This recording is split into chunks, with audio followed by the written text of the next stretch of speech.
Sa ngalan ng Ama at ng Anak at ng Espiritu Santo. Amen. Ang pagpapala ng ating Panginoong Hesukristo, ang pag-ibig ng Diyos Ama, at ang makikipagkaisa ng Espiritu Santo naway sumainyong lahat. At sumaiyo rin.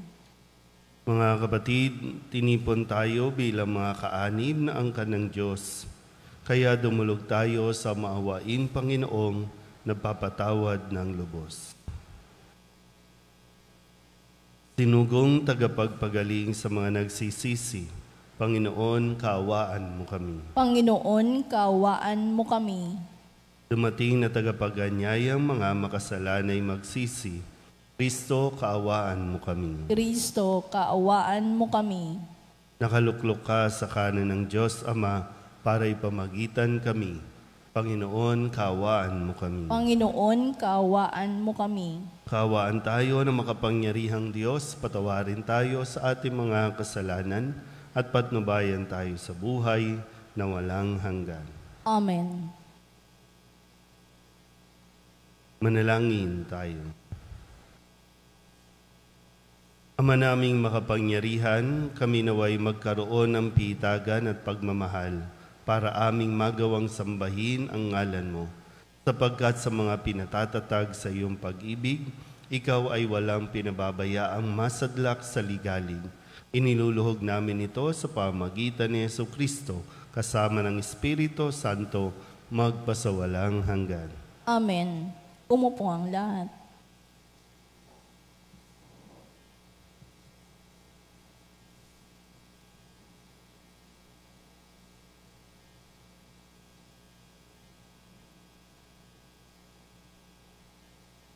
Pagbasa mula sa ikalawang aklat ng mga hari.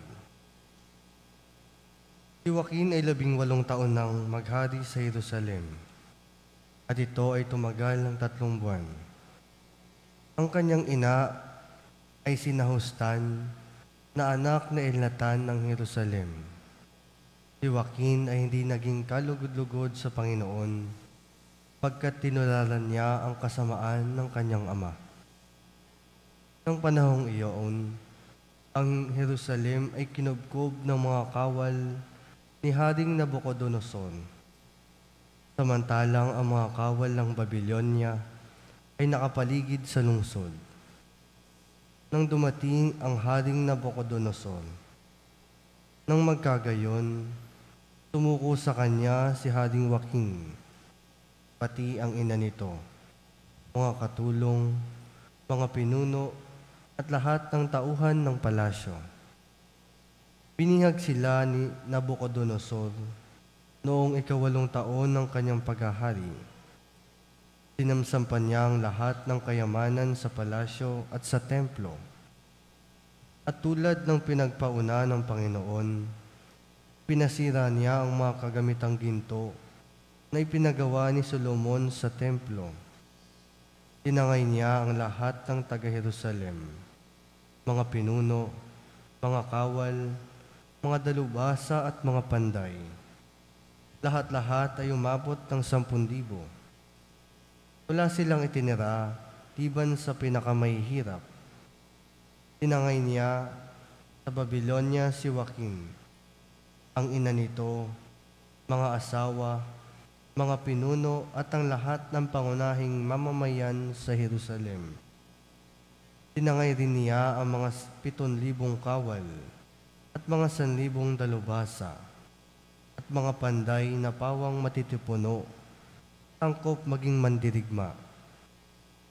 Tinatanias ang pinalit ni Nabucodonosor kay Joaquin bilang hari ng Huda at pinalitan niya ng Sedekias ang pangalan nito. Ang salita ng Diyos. Salamat sa Diyos. Salmong tugunan ang atin pong itutugon. Dahil sa ngalan mo, Poon, iligtas mo kami ngayon, tayo pong lahat. Dahil sa ngalan mo, Poon, iligtas mo kami ngayon. Panginoong Diyos, pinasok ng hintil ang lupang pangako, kayo't iyong masdan. Binasak ang lungsod, ang banal mong templo ay nilapas tanganan. Ang mga katawan ng mga lingkod mo'y Ginawang pagkain niyong mga ibon, ang kanilang laman sa mga halimaw ay ipinalamon. Tugon, Dahil sa ngalan mo, Poon, iligtas mo kami ngayon. dugo ng bayan mo'y ibinubo nila sa buong palibot nitong Jerusalem. Animo ay tubig sa dami ng patay ay walang naglilibing. Ang kalapit bansang dooy nakasaksi, hindi mapigilan yaong lahat sa palibot ay humahalakhak sa gayong nakita. Ang iyong galit sa amin, O Poon, hanggang kailan ba kaya Di na ba titigil ang pagkagalit mong sa amin tutupok? Tugon, Dahil sa ngalan mo, Poon, iligtas mo kami ngayon. huwag mong parusahan kaming mga anak sa pagkakasala ng aming magulang. Ikaw ay mahabag sa mga lingkod mong pag-asa ay pumanaw. Tugon, Dahil sa ngalan mo, Poon, iligtas mo kami ngayon. mahabag ka sana, kami tulungan, Panginoong Diyos na tagapagligtas. Dahil sa ngalan mo, kami nagkasalay, patawaring ganap. At ang pagpupuri sa iyo ng madlay, hindi maglilikas. Tugon, Dahil sa ngalan mo, Poon, iligtas mo kami ngayon. Tumayo ang lahat.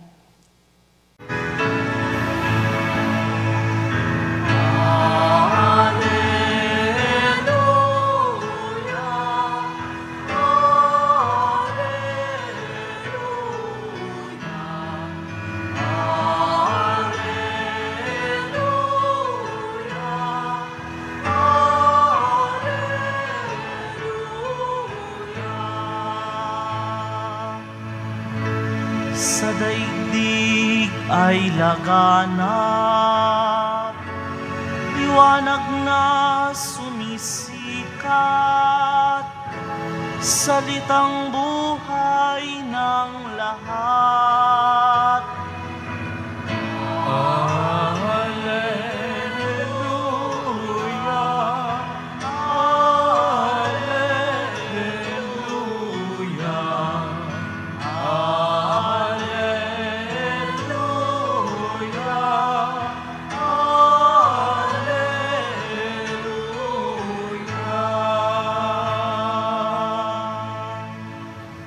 Sumainyo ang Panginoon. At sumaiyo rin. Ang mabuting balita ng Panginoon ayon kay San Mateo. Puri sa iyo, Panginoon. Noong panahong iyon, sinabi ni Jesus sa kanyang mga alagad, Hindi lahat ng tumatawag sa akin, Panginoon, Panginoon, ay papasok sa kaharian ng langit, kundi yaon lamang sumusunod sa kalooban ng aking Amang nasa langit. Pagdating ng huling araw, marami ang magsasabi sa akin, Panginoon, nangaral po kami at nagpalayas ng mga demonyo at gumawa ng mga kababalaghan sa inyong pangalan. At sasabihin ko sa kanila, kailanmay, hindi ko kayo nakilala. Lumayo kayo sa akin, mga mapaggawa ng masama. Kaya't ang bawat nakikinig at nagsasagawa ng mga salita kong ito ay matutulad sa isang taong matalino na nagtayo ng kanyang bahay sa ibabaw ng bato. Umulan ng malakas, bumaha at binayo ng malakas ng hangin ang bahay na iyon, ngunit hindi nagiba sapagkat nakatayo sa ibabaw ng bato. Ang bawat nakikinig ng aking mga salita at hindi nagsasagawa nito ay matutulad sa isang taong hangal na nagtayo ng kanyang bahay sa buhanginan. Umulan ng malakas, bumaha, binayo ng malakas na hangin ang bahay. Bumagsak ang bahay na iyon at lubusang nawasak. Nang masabi na ni Jesus ang mga pananalitang ito, ang mga tao'y namangha, sapagkat nagturo siya na parang isang may kapangyarihan at hindi tulad ng mga eskriba. Ang mabuting balita ng Panginoon. Pinupuri ka namin, Panginoong Hesukristo. Umupo ang lahat. Isang magandang maga po sa inyong lahat. Ngayon po ay Huwebes ng ika-12 linggo sa karaniwang panahon. Kahapon, ipinaalala ni Jesus sa atin na maging maingat. Sabi, mag-ingat kayo sa mga bulaang propeta. Mga animoy, mga tupa, pero mga nagpapanggap pala, no? At sila ay mga mababangis na mga asong gubad. Ngayon naman, panibagong paalala ang ibinibigay sa atin ni Kristo sa kanyang pahayag ng kanya pong sabihin na hindi lahat ng tumatawag sa akin, Panginoon, Panginoon, ay papasok sa kaharian ng langit. Ito bang bagay na ito ay atin pong naiisip ngayon na makakapasok ba tayo sa langit sa mga ginagawa nating ito? Itingin po hindi lahat ng tumatawag sa akin ng Panginoon, Panginoon ay papasok sa kaharian ng langit.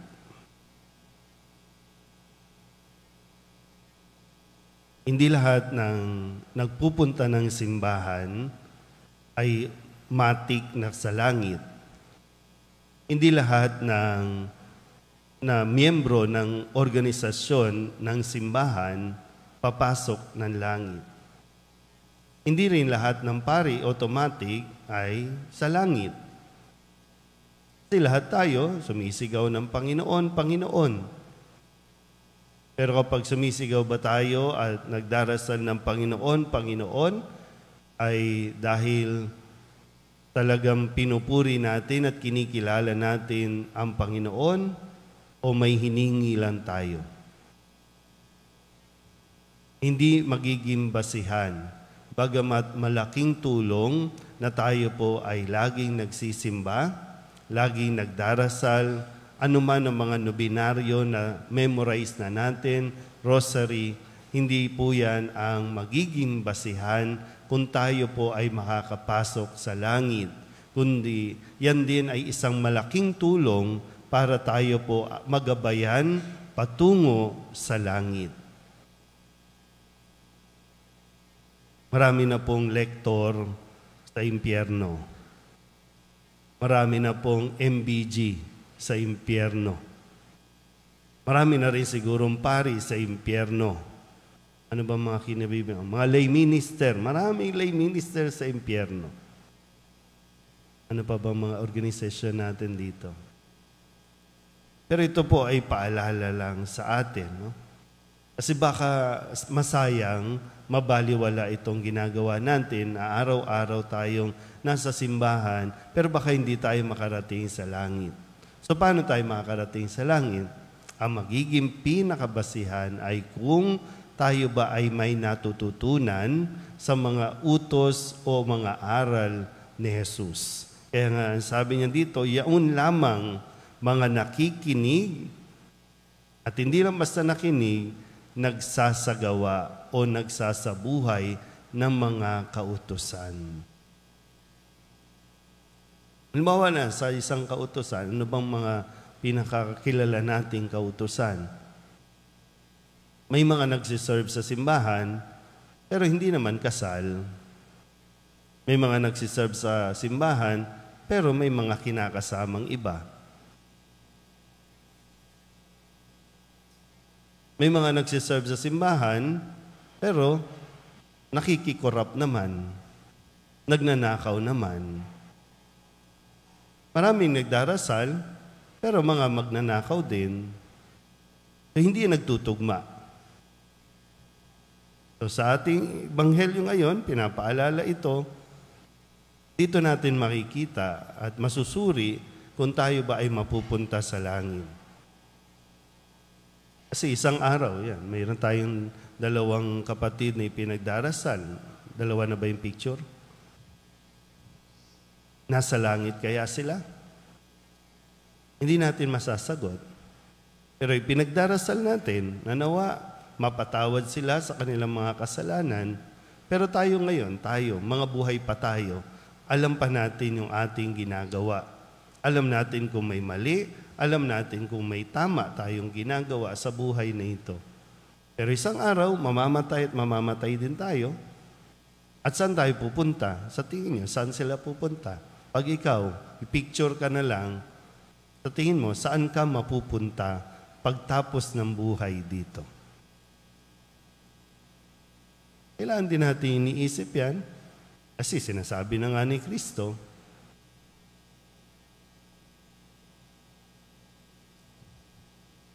itingo po, no? Sabi ni Kristo, hindi lahat ng tumatawag ng Panginoon ay makakapasok sa kaharian ng langit. Wala ito sa number. Kung ilang beses ka nang nagsimba, kung gaano karami ka nang dinasal na rosaryo o nobina, kung ano ang membership mo sa simbahan. Kundi ang kailangan natin masuri, pinakikinggan ba natin at isinasabuhay ba natin ang mga kautusan. Amen?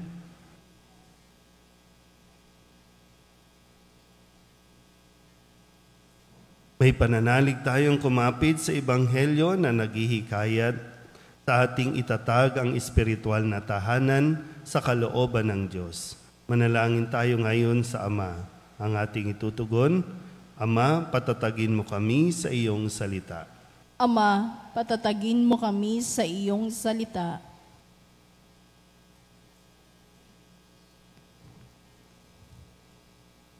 Ang mga pinuno at miyembro ng simbahan naway mamuhay sa espiritu ng Ebanghelyo at laging hanapin ang kalooban ng Diyos sa pamamagitan ng tapat at mababang loob na paglilingkod.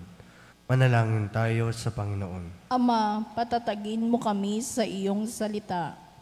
Ang mga mag-asawa naway matagpuan ng kaligayahan sa pamamagitan ng kanilang katapatan sa isa't isa at sa mabuting halimbawa na kanilang ipinakikita sa kanilang mga anak. Manalangin tayo sa Panginoon. Ama, patatagin mo kami sa iyong salita. Ang mga kabataang lumalaki sa magulo at nakalilitong daigdig, naway makatagpo ng kahulugan sa kanilang mga buhay at matulungan silang malagpasan ng anumang kabiguan.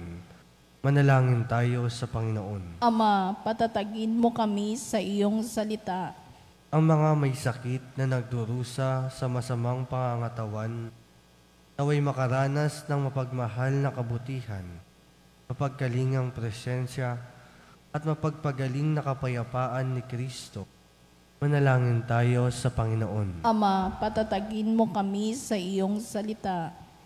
Sa mga taong nauna ng lumisan sa mundong ito, naway igawad ng walang hanggang kapahingahan at walang katapusang liwanag. Manalangin tayo sa Panginoon. Ama, patatagin mo kami sa iyong salita. Idulog din natin sa Panginoon ang ating mga personal na kahilingan at mga panalangin para sa ating mga pamilya. Kasama din ang mga kahilingan ng mga nanonood sa online. Lahat ng mga misang pasasalamat, espesyal na intensyon, agarang paggaling ng mga may sakit at ang lahat ng mga kaluluwa na inihiling na ipagdasal sa misang ito.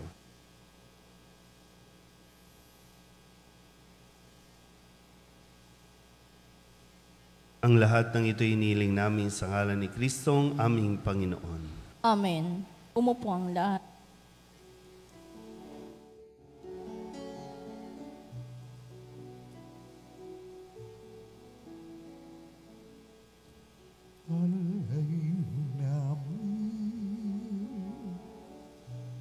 Aming buhay, bawat galak at lumbay, bawat pangarap naming taglay sa palad mo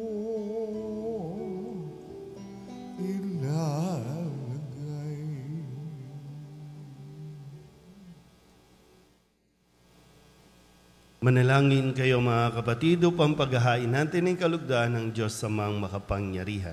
Tanggapin nawa ng Panginoon itong paghahain sa iyong mga kamay, sa kapurihan niya at karangalan sa ating kapakinabangan at sa buong sambayanan niyang banal.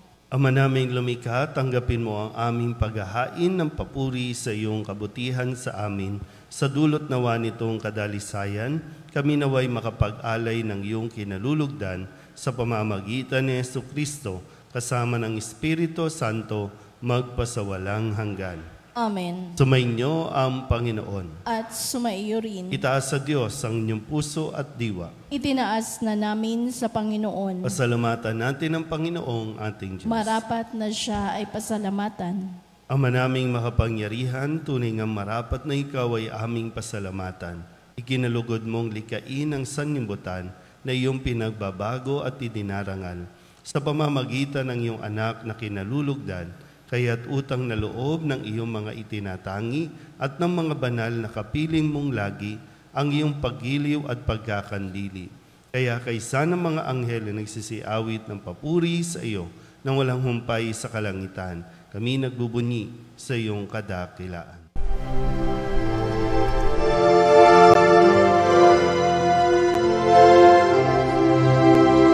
Santo, Santo, Santo, Panginoong Diyos makapangyarihan, napupuno ang langit at lupa ng kalwalhatian mo.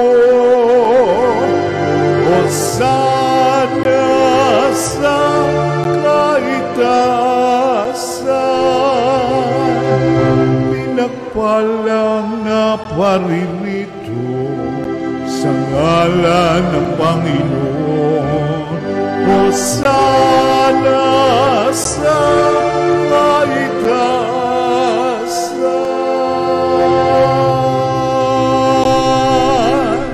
Ama naming banal, ikaw ang bukal ng tanang kabanalan. Kaya't sa pamamagitan ng iyong Espiritu, gawin mong banal ang mga kaloob na ito upang para sa aming maging katawan at dugo ng aming Panginoong Jesucristo. Bago niya pinagtiis ang kusang loob na maging handog, hinawakan niya ang tinapay, pinasalamatan kaniya, pinaghati-hati niya iyon, iniabot sa kanyang mga alagad at sinabi, "Tanggapin ninyong lahat ito at kanin, ito ang aking katawan na ihahandog para sa inyo."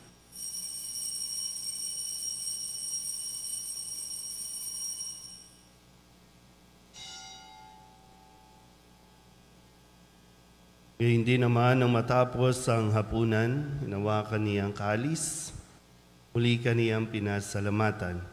Iniabot niya ang kalis sa kanyang mga alagad at sinabi, "Tanggapin ninyong lahat ito at inumin. Ito ang kalis ng aking dugo, ng bago at walang hanggang tipan. Ang aking dugo na ibubuhos para sa inyo at para sa lahat sa pagpapatawad ng mga kasalanan. Gawin ninyo ito sa pag-alaala sa akin."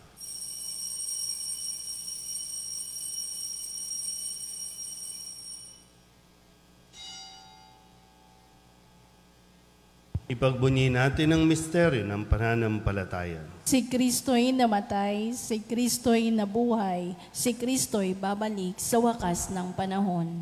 Ama, ginagawa namin ngayon ang pag-alaala sa pagkamatay at muling pagkabuhay ng iyong anak.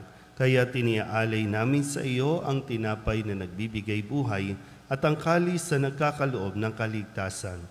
Kami napapasalamat dahil kami iyong minarapat na tumayo sa harap mo para maglingkod sa iyo. Isinasamo namin kami magsasalo-salo sa katawan at dugo ni Kristo ay mabuklod sa pagkakaisa sa pamamagitan ng Espiritu Santo. Ama, lingapin mo ang iyong simbahang laganap sa buong daigdig. Huspusin mo kami sa pag-ibig kaysa ni Leon na aming Papa at ni Jose na aming Obispo at ng Tanang Kaparian. Alalahanin mo sina Leonard at Jeric na tinawag mo mula sa daigdig na ito. Nung sila'y binyagan, sila'y nakaisa ni Kristo sa pagkamatay. Ngayong sila'y pumanaw, naway makaisa sila ni Kristo sa pagkabuhay. Alalahanin mo rin ang mga kapatid naming nahimlay na may pag-asang sila'y muling mabubuhay, gayon din ang lahat ng mga pumanaw. Kawaan mo sila at patuloyin sa iyong kaliwanagan. Kawaan mo at pagindapating kaming lahat na makasalo sa iyong buhay na walang wakas. Kaysa ng mahal na Birhen Maria na Ina ng Diyos, ng kabiyak ng puso niyang sa San Jose, kaysa ng mga apostol at ng lahat ng mga banal na namuhay dito sa daigdig ng kalugod-lugod sa iyo, may pagdiwang nawa namin ng papupuri sa ikararangal mo sa pamamagitan ng iyong anak na aming Panginoong Hesu Kristo. Sa pamamagitan ni Kristo, kasama niya at sa Kanya, ang lahat ng parangal at papuri ay sa iyo, Diyos amang makapangyarihan, kasama ng Espiritu Santo, magpasawalang hanggan.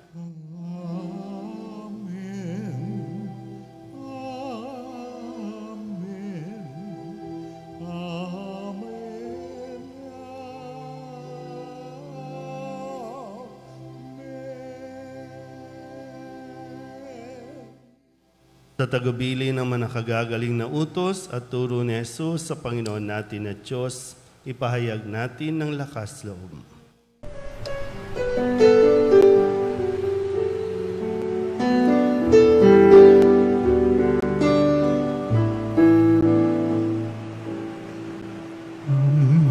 Namin sumasalang ka, sambahin ang ngalan mo, mapasamin ang kaharian mo, sundin ang loob mo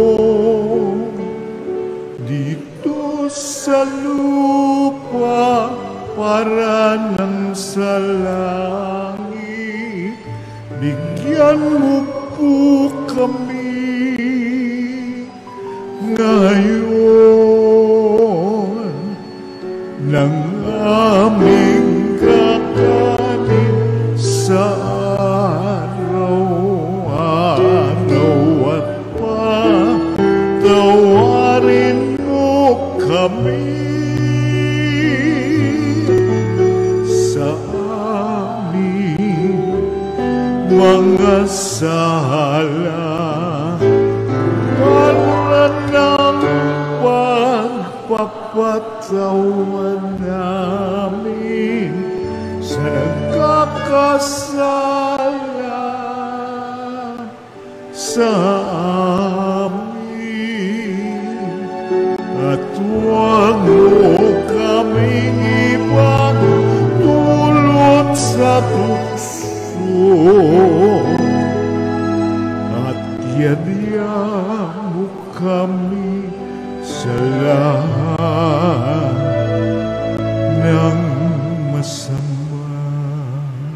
Namin kami iadya sa lahat ng masama, pagkalooban ng kapayapaan araw-araw, iligtas sa kasalanan at ilayo sa lahat ng kapahamakan. Samantalang aming pinananabikan ang dakilang araw ng pagpapahayag ng tagapagligtas naming si Hesu Kristo. Sapagkat iyo ang kaharian at ang kapangyarihan at ang kapurihan magpakailanman. Amen. Panginoong Hesu Kristo, sinabi mo sa iyong mga apostol, kapayapaan ang iniiwan ko sa inyo, ang aking kapayapaan ang binibigay ko sa inyo. Tunghayan mo ang aming pananampalataya at huwag ang aming mga pagkakasala. Pagkalooban mo kami ng kapayapaan at pagkakaisa ayon sa iyong kalooban, kasama ng Espiritu Santo, magpasawalang hanggan. Amen. Ang kapayapaan ng Panginoon ay laging sumainyo. At sumaiyo rin. Mabigayan po tayo ng kapayapaan sa isa't isa.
Ito ang kordero ng Diyos.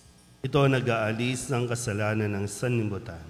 Mapalad ang mga inaanyayahan sa kanyang piging. Panginoon, hindi ako karapat-dapat na magpatuloy sa iyo, ngunit sa isang salita mo lamang ay gagaling na ako. Katawan ni Kristo. Amen.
Manalangin tayo. Ama naming mapagmahal, kaming nakinabang sa katawan at dugo ng iyong anak ay sumasamo sa iyong habag upang ang aming taimtim na ginanap ay maging pagtanggap namin sa tiyak mong pagliligtas. Sa pamamagitan ni Jesucristo, kasama ng Espiritu Santo, magpasawalang hanggan. Amen. Sumainyo ang Panginoon. At sumaiyo rin. At pagpalain kayo ng makapangyarihang Diyos, Ama at Anak at Espiritu Santo. Amen. Tapos ang banal na misa, humayo tayo sa kapayapaan ni Kristo. Salamat sa Diyos. Magandang umaga po. Nuestro Padre Jesus Nazareno, sinasamba ka namin, pinipintungo ka namin, aral mo ang aming buhay at kaligtasan. Nuestro Padre Jesus Nazareno, iligtas mo kami sa kasalanan, Ang krus mong kinamatayan ay sagisag ng aming kaligtasan. Nuestro Padre Jesus Nazareno, dinarangal ka na amin. Nuestro Padre Jesus Nazareno, nilulwalhati ka namin. Nuestro Padre Jesus Nazareno, dinarangal ka na amin. Nuestro Padre Jesus Nazareno, nilulwalhati ka namin.